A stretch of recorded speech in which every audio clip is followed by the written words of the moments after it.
10-এর পরমাণু নিউক্লিয়াস চ্যাপ্টারের তেজস্ক্রিয়তার ব্যবহার সম্বন্ধে কিছু আলোচনা করব। তেজস্ক্রিয়তার ব্যবহারের মধ্যে প্রথমেই আসছি, কয়েকটা ভাগে আমরা সেটাকে ভাগ করেছি। তার মধ্যে প্রথমেই আসছি জৈবিক কার্যের অনুসন্ধান, জৈবিক প্রক্রিয়া বা কার্যের অনুসন্ধান। যেমন সালোক সংশ্লেষ, উদ্ভিদ সালোক সংশ্লেষ প্রক্রিয়ায় কার্বন ডাইঅক্সাইড বাতাস থেকে নেয়, দিয়ে বাতাসে অক্সিজেন ছাড়ে। এই কার্বন ডাইঅক্সাইড আমরা জানি C12 হয়, ভর সংখ্যা 12 থাকে।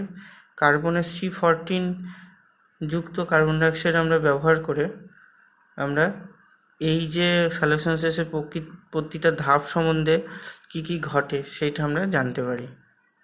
এরপরে আমরা আসছি চিকিৎসা কার্যে। চিকিৎসা কার্যে অনেক ব্যবহার আমি এখানে নোট করেছি। আয়োডিন 131-32P মস্তিষ্কের টিউমারের সঠিক অবস্থান নির্ণয় কাজ করে। আয়োডিন আবার থাইরয়েড গ্রন্থির কোনো সমস্যা হলে সেইখানে I131 কাজ করে। কোবার 60 ক্যান্সার চিকিৎসাতে, 32P লিউকোমিয়া চিকিৎসাতে, 24 সোডিয়াম হার্টের রোগ চিকিৎসাতে ব্যবহৃত হয়। এরপরের যে পয়েন্ট, প্রাচীন বস্তুর বয়স নির্ণয়। কোনো জীবাশ্ম, কোনো পুরাতাত্ত্বিক বস্তু, কোনো খনিজ পদার্থ বা প্রস্তর, বা কোনো একটা গাছ কাটা আছে, সেই গাছের বয়স প্রকৃতপক্ষে আমরা পৃথিবীর বয়স নির্ণয় করতে পারি ক্যালকুলেশন করে। কি দিয়ে? রেডিও কার্বন ডেটিং বলা হয়। এটা হচ্ছে তেজস্ক্রিয়তার ব্যবহারের মধ্যে পড়ে তেজস্ক্রিয়তা বস্তু। যেমন এখানে ব্যবহার করা হয় 14C কার্বন, 14 কার্বনের এই আইসোটোপটা ব্যবহার করা হয়। এখানে 12C আর 14Cর অনুপাত নির্ণয় করে, অনুপাতটা আমরা তুলনা করে কোনো প্রাচীন বস্তুর বয়স নির্ণয় করতে সক্ষম হয়। এই পদ্ধতিটাকে বলা হয় রেডিও কার্বন ডেটিং। ঠিক আছে? পৃথিবীর বয়স নির্ণয় করতে তাহলে কোন আইসোটোপ, তেজস্ক্রিয় আইসোটোপ কাজে লাগে? 14C।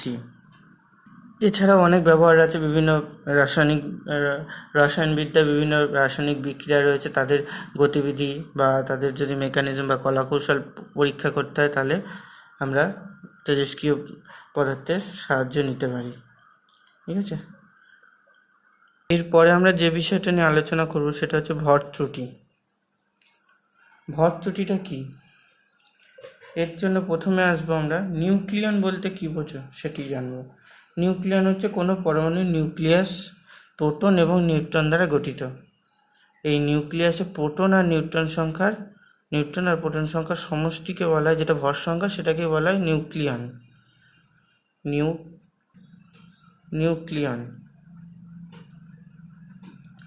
এখন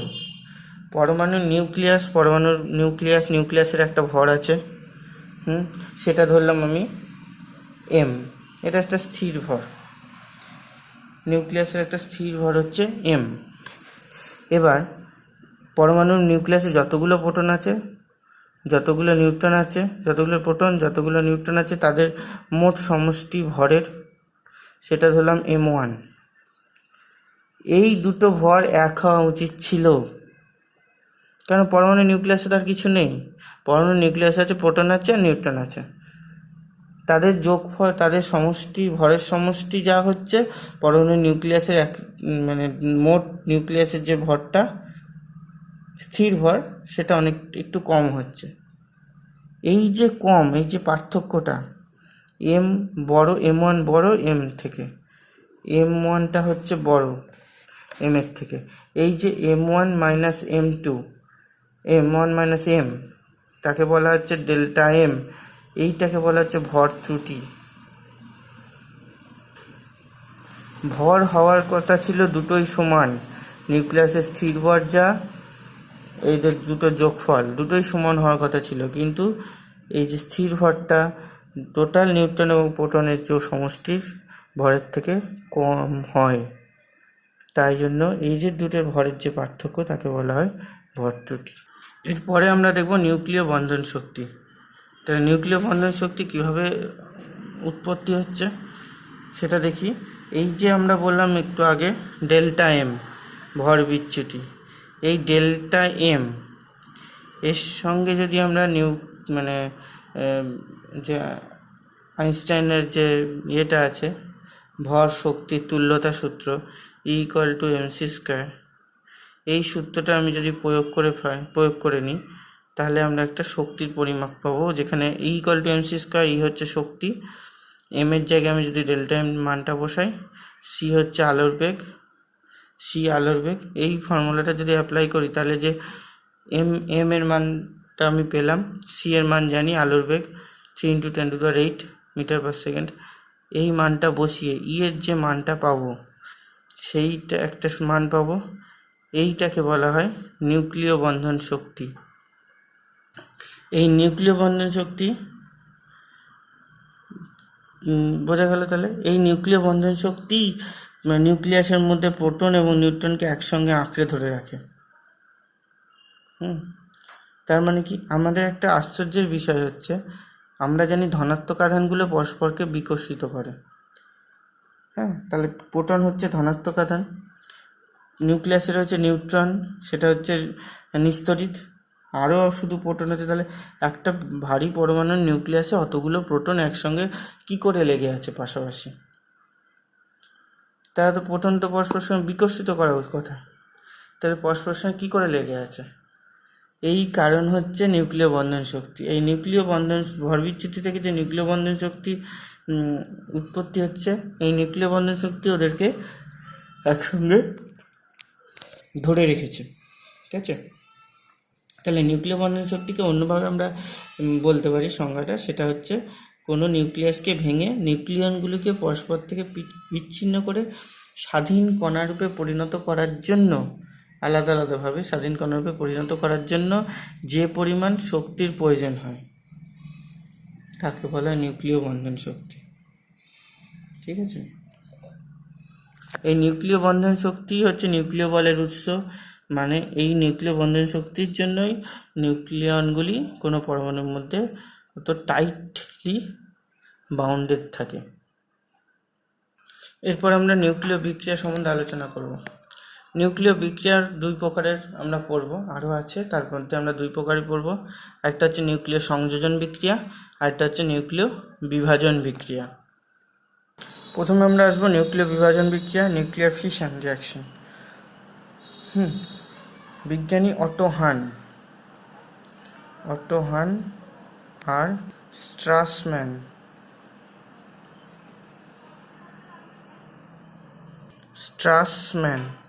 এই দুজন বিজ্ঞানী কী করেছিলেন? পরীক্ষা করতে গিয়ে 92 ইউরেনিয়াম-235 এর উপর পরীক্ষা করছিলেন। এই নিউক্লিয়াসকে কী করেছিলেন ওনারা কী করলেন? ধীর গতিসম্পন্ন নিউট্রন কণা দিয়ে আঘাত করলেন। নিউট্রন কণাকে আমরা লিখছি এরকমভাবে, নিউট্রন কণা দিয়ে আঘাত করলেন, ধীর গতিসম্পন্ন নিউট্রন কণা দিয়ে আঘাত করলেন। তিনারা কি দেখলেন? ওই যে নিউক্লিয়াসটা আছে, নিউক্লিয়াসটা প্রথমে একটি সংযুক্ত নিউক্লিয়াস তৈরি করে, তারপরে সেই নিউক্লিয়াসটি ভেঙে গিয়ে এটি খুব দুস্থিত হওয়ার জন্য, এটা ভেঙে গিয়ে, দুস্থিত মানে আনস্টেবল হওয়ার জন্য এটা ভেঙে গিয়ে প্রায় দুটি সমান ভরের, প্রায় কাছাকাছি ভরের নিউক্লিয়াস দুটি তৈরি করে। সেটা কি? 56Ba141 plus 36 krypton 92 plus 30N1, তিনটে নিউট্রন, এইটা বেরিয়াম আর ক্রিপ্টন তৈরি হয়। এর সঙ্গে শক্তি বেরোয়, এই শক্তির পরিমাণ প্রায় একটা নিউক্লিয়াস থেকে 200 mega electron volt. Electron volt হচ্ছে শক্তি পরিমাপের একক, মেগা ইলেকট্রন ভোল্ট MeV। এই যে MeV লিখছি, EV হচ্ছে ইলেকট্রন ভোল্ট, শক্তির পরিমাণ, M for mega electron volt. একটি ইউরেনিয়াম নিউক্লিয়াস থেকে প্রায় 200 মেগা ইলেকট্রন ভোল্ট শক্তি উৎপন্ন হয়। হচ্ছে এই বিক্রিয়াটা হচ্ছে নিউক্লিয় বিভাজন। তাহলে কি একটি নিউক্লিয়াসকে ভারী নিউক্লিয়াসকে একটি ধীর গতি সম্পন্ন নিউট্রন দিয়ে আঘাত করা হয়। আচ্ছা, এই নিউট্রনকে ধীর গতি সম্পন্ন করা হয় কি করে? নিউট্রন যে প্রথম থেকে ধীর গতি হয় তা না, উৎস থেকে নিউট্রন নির্গত হওয়ার পর তার বেগ যথেষ্ট অনেক বেশি থাকে। তাকে প্রথমে ভারী জল D2O মধ্যে দিয়ে চালনা করা হয়। এই যে ভারী জলের মধ্যে দিয়ে চালনা করলে নিউক্লিয়াসের যে এই নিউট্রনের যে গতিবেগটা সেটা কমে যায়। এই যে পুরো বিক্রিয়াটা করা হয় নিউক্লিয়ার রিঅ্যাক্টর মানে পারমাণবিক চুল্লিতে। এই পুরো বিক্রিয়াটা ঘটানো হয় নিউক্লিয়ার রিঅ্যাক্টর বা পারমাণবিক চুল্লিতেই পুরো বিক্রিয়াটা ঘটানো হয়।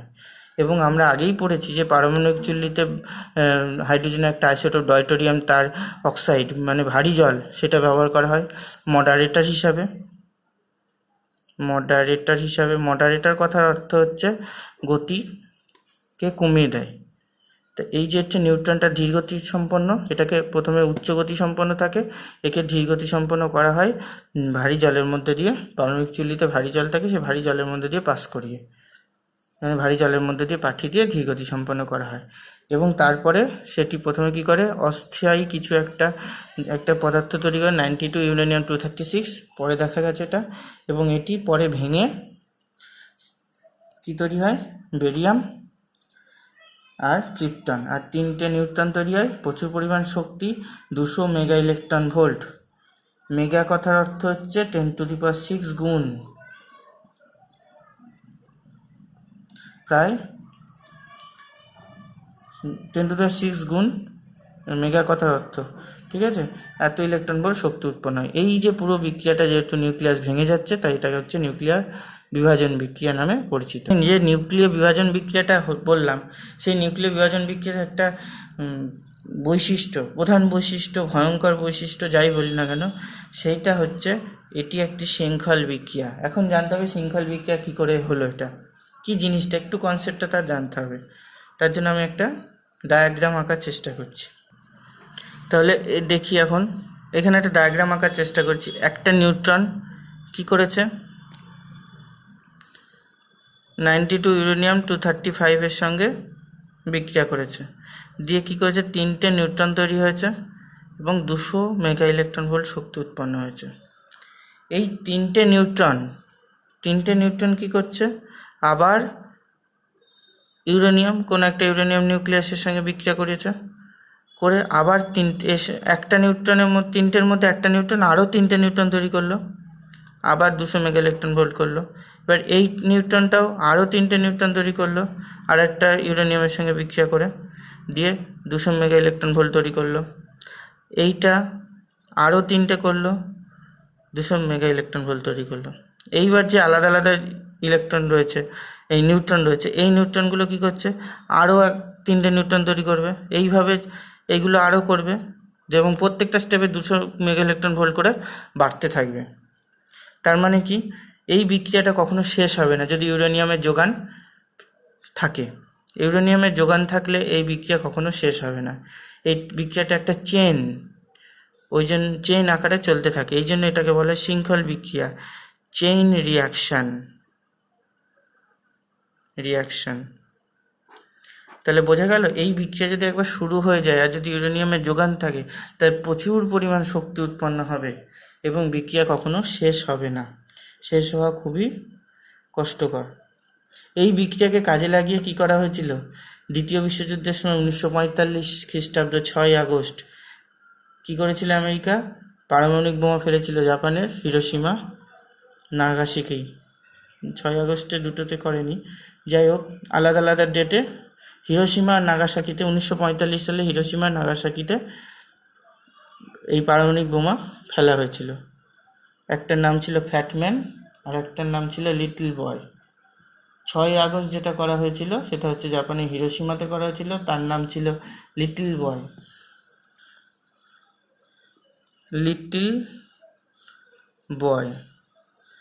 6 আগস্ট ওটা হিরোশিমা ছিল, জানানোর জন্য এমনি বলছি। আরেকটা হচ্ছে ফ্যাটম্যান, এটা ছিল 9 আগস্ট, এটা নাগাসাকিতে ছিল।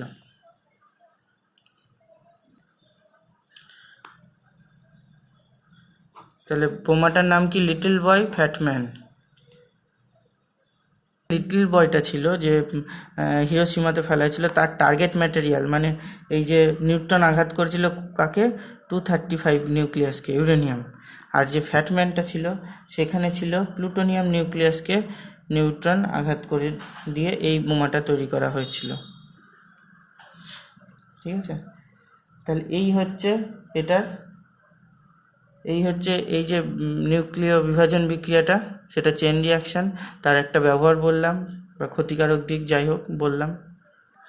আর একটা ভালো দিক হচ্ছে এই যে শক্তিটা, এখানে প্রচুর পরিমাণ শক্তি উৎপন্ন হচ্ছে এই বিক্রিয়া থেকে, সেই বিক্রিয়ার যে শক্তিকে আমরা নিয়ন্ত্রণ করে কি করতে পারি? বিদ্যুৎ শক্তি উৎপন্ন করতে পারি, পারমাণবিক বিদ্যুৎ। তাহলে কি হয়?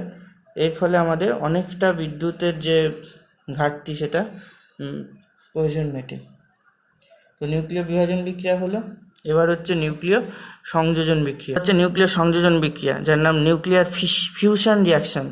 বিভাজনে ছিল ফিশন, FISSION। এটা হচ্ছে ফিউশন, ফিউজ করা মানে জুড়ে দেওয়া। এর কথা হচ্ছে জুড়ে দেওয়া।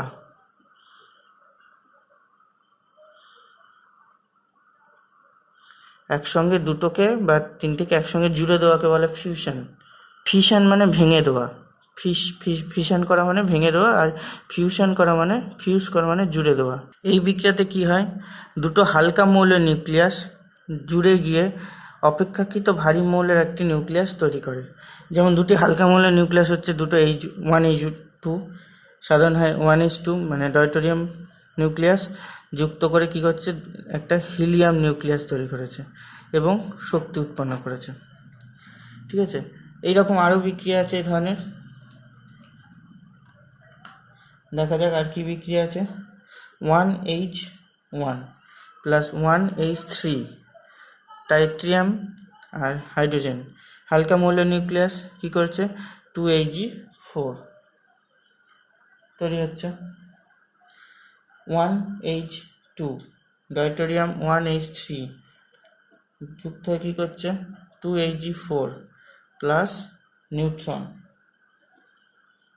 প্লাস এনার্জি, শক্তি তৈরি হচ্ছে। তাহলে এই সব হচ্ছে নিউক্লিয় বিভাজনের উদাহরণ, নিউক্লিয় সংযোজন বিক্রিয়ার উদাহরণ।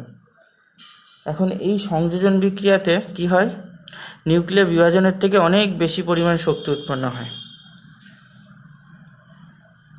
নিউক্লিয় বিভাজন প্রক্রিয়াতে যে পরিমাণ শক্তি উৎপন্ন হচ্ছে তার থেকে অনেক বেশি শক্তি উৎপন্ন হয়, এবং এই শক্তিটা অনিয়ন্ত্রিত, যেটাকে বিজ্ঞানীরা এখনো পর্যন্ত নিয়ন্ত্রণ করতে পারেনি। যদি বিজ্ঞানীরা এই শক্তিকে নিয়ন্ত্রণ করতে সক্ষম হয় তাহলে ভবিষ্যতে আর পৃথিবীতে কোনো শক্তির সমস্যা থাকবে না। এই শক্তি এখান থেকে এতটাই শক্তি উৎপন্ন হয়। আর নিউক্লিয় বিভাজনের সঙ্গে আর এইখানে পার্থক্য কি হচ্ছে? নিউক্লিয় বিভাজনের এই যে শক্তির উৎস, এই যে সূর্যের যে এত শক্তির উৎস, তার কারণই হচ্ছে নিউক্লিয় সংযোজন বিক্রিয়া। সূর্য বা বিভিন্ন নক্ষত্রগুলির মধ্যে হাইড্রোজেন পরমাণুগুলি অনবরত যুক্ত হয়ে হিলিয়াম পরমাণুতে পরিণত হতে থাকছে। মানে ওখানে যে হালকা নিউক্লিয়াসগুলো আছে সেগুলো সবকটাই এই নিউক্লিয় সংযোজন প্রক্রিয়ার মাধ্যমে অপেক্ষাকৃত ভারী নিউক্লিয়াস তৈরি করছে এবং প্রচুর পরিমাণ শক্তি উৎপন্ন করছে। সূর্যের জ্বালানি বলতে নিউক্লিয় সংযোজন বিক্রিয়ায় থেকে উৎপন্ন শক্তি হচ্ছে সূর্যের জ্বালানি, এবং সেই শক্তির ওপরই আমরা সারা জীবজগৎ নির্ভর করে আছে। ঠিক আছে, এবারে আসি নিউক্লিয় বিভাজন প্রক্রিয়া ঘটাতে গেলে নিউক্লিয় সংযোজন প্রক্রিয়ার ওপরেই সারা ইয়েটা নির্ভর করে আছে, শক্তির উৎস সূর্যের। এই নিউক্লিয় সংযোজন প্রক্রিয়া ঘটাতে গেলে প্রচুর পরিমাণ শক্তি লাগে, প্রায় 10⁷